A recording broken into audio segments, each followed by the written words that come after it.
Hey guys, are you ready to ditch that homeschool stress and all your fears?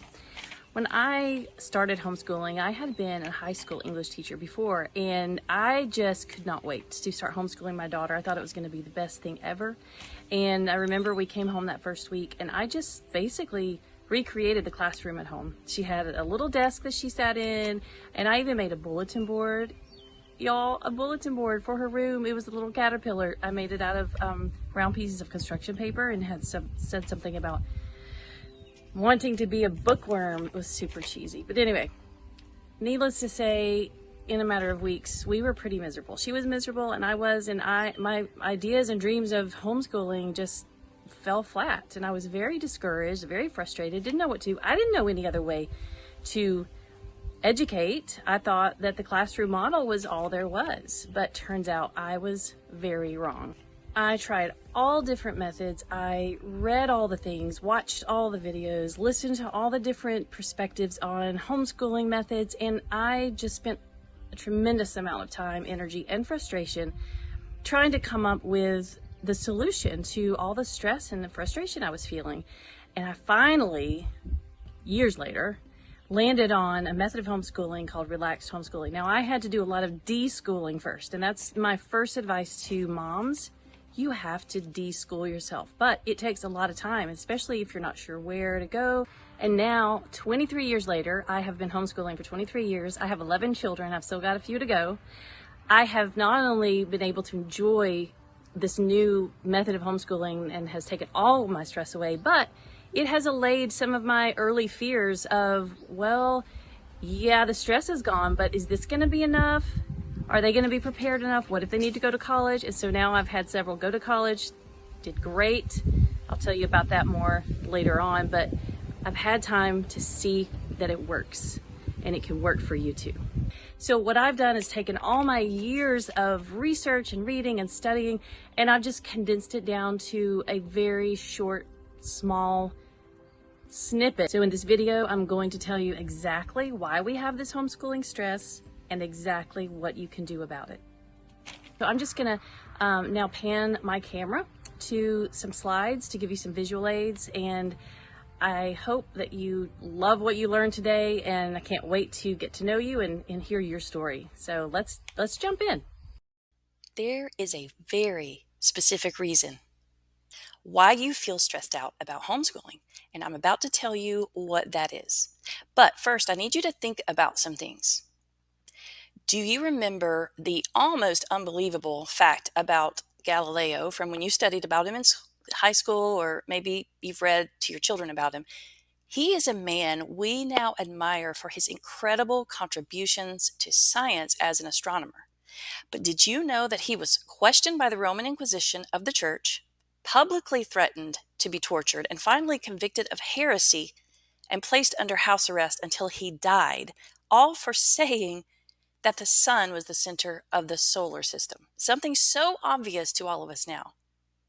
It would be 116 years after Galileo's death before society laid down their stubborn prejudices and accepted what he had tried to prove. There's another man whose name you might not recognize is Ignaz Semmelweis. He was a Hungarian doctor in the mid-1840s. He worked in the maternity ward, and he noticed that the death rate for new mothers was significantly higher in the ward staffed by doctors than the ward staffed by midwives. So after some experimenting and research, he found the difference. The doctors were performing autopsies and going directly to deliver babies without washing their hands. He had them start washing their hands, and the death rate drastically dropped. He found an answer that was actually saving lives. Do you think the medical community gave him an award and rejoiced at this finding? No, he was banned from practicing medicine, had his license taken away, and they returned to the practice of not washing their hands. He had discovered germs before the microscope, but they did not want to believe what they thought was a crazy idea, that there could be something invisible causing death, because they were smarter than that. I know you're wondering what Galileo and Semmelweis have to do with being stressed out about homeschooling, and here it is. I have some things to share with you that will remove so much of your stress in homeschooling. Some of the things I share in this course will free you up and bring joy to your homeschooling journey, giving your children a fantastic education. There's one catch. Some of these ideas about education are pretty radical to contemporary methods, so you're going to have to allow yourself to consider the possibility that something we've thought about one way for a long time may at least not be the only way. There was actually a metaphor named after Semmelweis known as the Semmelweis reflex or Semmelweis effect. It's a reflex-like tendency to reject new evidence or new knowledge because it contradicts established norms, beliefs, or paradigms. Challenging the status quo of a long-standing idea, like Galileo and Semmelweis did, like I'm going to do in this course, is hard, but it's very important. I quit homeschooling about 6 years ago. What I mean is, I finally realized after 15 years of homeschooling, the reason I was so stressed out about homeschooling was because I was home schooling. To say it differently, we've stressed out about homeschooling because we are so focused on schooling our children instead of educating them. And see, a lot of us think those are the same thing. Most of us are probably first generation homeschoolers, and we took what we think to be the essence of education and brought it home and started schooling at home. And I say with John Taylor Gatto, a retired veteran school teacher that you really need to study, look at his books. He passed away, but he has such great information. He said, school and education are not the same thing. They're not even distantly related. Before I started homeschooling, I taught high school English. Most people think teaching school is an advantage to homeschooling. I believe the opposite is true because I was so strongly conditioned to do school that I really didn't have a grasp at all of a real education. So I'm 23 years into this thing, and I feel like I'm just beginning to grasp what a real education is. But we've all been strongly conditioned about what education is supposed to look like. It's the only narrative we know.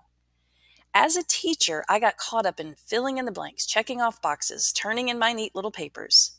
I like boxes. I like checking things off, and I like neat rows of stuff. The school system also likes those neat, organized things because it's easy. It's easy to enforce, and it's easy to measure, and it's easy to take up time with. I liked the classroom. It was symmetrical and uniform. The problem is our children are not symmetrical and uniform or easy to measure. I thought the classroom was set up for learning, but school is set up the way it is because a lot of wrong reasons. For one, schooling is about measuring outcomes. And the only way to measure things is by testing. And testing can't really measure understanding. It can't measure wisdom. It can't measure character. It can't measure skill or creativity or so many other forms of intelligence or things that encompass an education. It can only measure facts and things students memorize and things students forget. Testing measures only a sliver of what makes a person educated, but the methods of the classroom are driven largely by a methodology of testing. And why does schooling want to measure outcome? Because they want to create a certain outcome. There's a reason it's called standardized test. The problem is our children are not standard by any means, but schooling is a system by which they are encouraged to be standard, really forced, to be as close to everyone else as possible. They do that on purpose, by the way. The educational system is after a product, and those who don't measure up on the test aren't viewed as just different or having different strengths. They are automatically disqualified from the game and labeled because they deviated from the standard. I believe this is one of the greatest tragedies of the system and has hurt so many children. Most of you may know the story behind how mass compulsory schooling came to be, and so you can understand that education isn't the motive. If you don't know the story, I recommend John Taylor Gatto's book, The Underground History of Education. It will blow you away. Now, there's a reason I'm talking so much about the classroom and the way it operates, because you're thinking, well, how does this concern me? I'm homeschooling. I'm talking about school because we have brought school home too much. We've brought the methods of the classroom home and called it homeschooling. But most of us really follow the schooling that we came out of. And so this connection is really important. So back when I taught school, I'm in the classroom teaching diagramming sentences one day, and most of my students hated it and they didn't understand it. And as a teacher, I just got angry. Why? Because the textbook said to diagram sentences, and they would be tested on whether they knew how to place an adjective clause. And if the textbook said they needed to learn it, if they don't learn it, they won't be educated. That was my thought process. Besides that, I love diagramming sentences, so I didn't get it. But guess what? Most people who learn to communicate well, even those who make a living communicating, do so whether they ever diagram sentences or not. The whole point, or what should be the point, is learning to use language well. That's the educating part. Now, we're told that diagramming sentences is going to help us do that. And I began to realize it right there in the classroom 23 years ago, although I understand it so much better now. I needed to get my mind off of tests and performance and honestly fear and start caring about real education. What they needed to learn, what they wanted to learn, and how they learn. And what I learned there was the beginning of this fabulous journey of understanding the difference between schooling and education. And it has made a radical, wonderful difference in our home educating. So the process started when I began thinking about the things we were teaching. Now I'll use diagramming sentences as an example.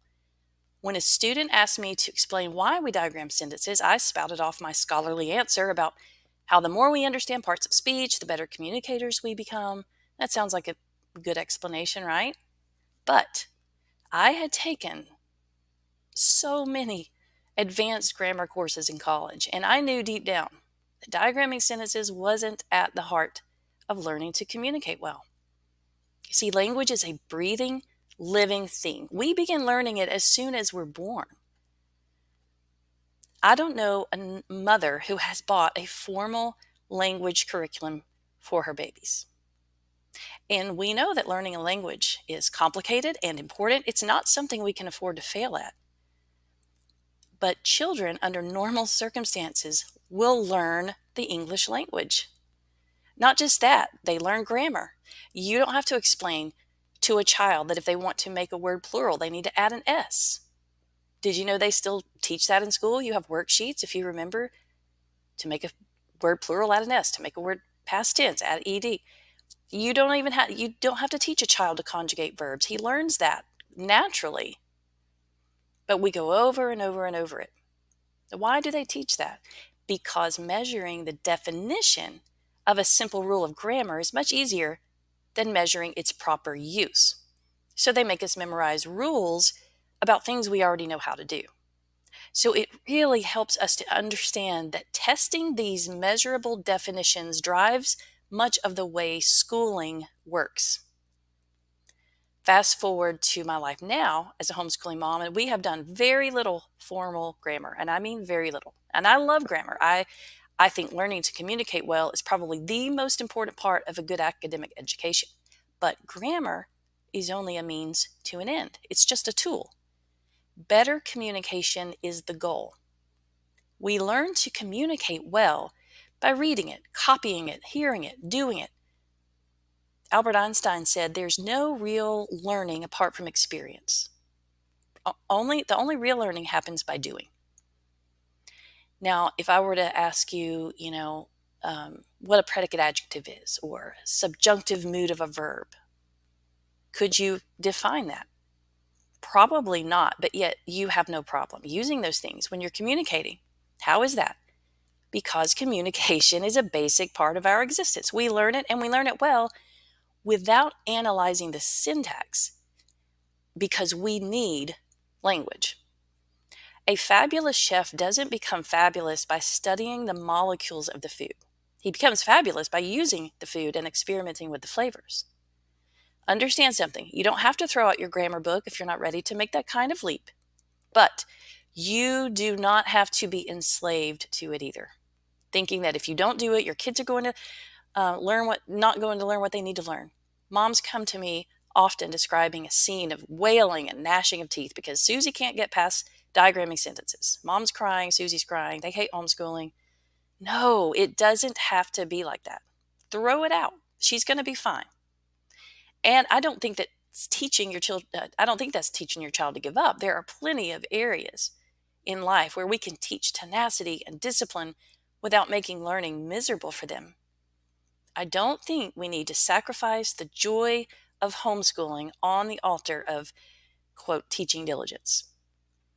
So I mentioned that we've done very little formal grammar, but yet all my kids write well. Several of them write really well, and they correct grammar when they hear something that's wrong. They know correct grammar usage, and that's what we're after. And I know some of you are wondering, I agree, but what about when they need to go to college and they need to know those things for entrance exams or what have you?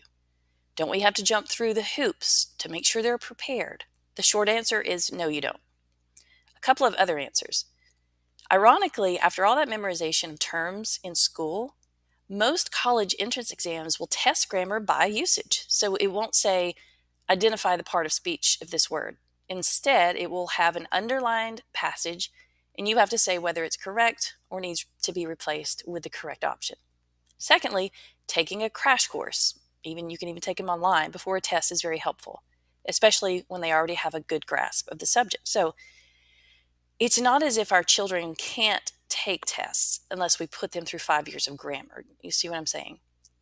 We can focus our time on more meaningful learning.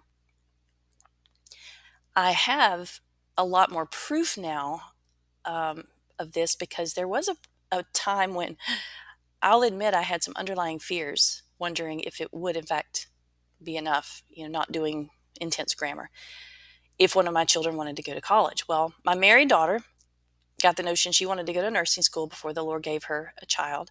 When she took her entrance exams, she passed with flying colors, didn't have to take even one remedial course, which isn't the worst thing, by the way.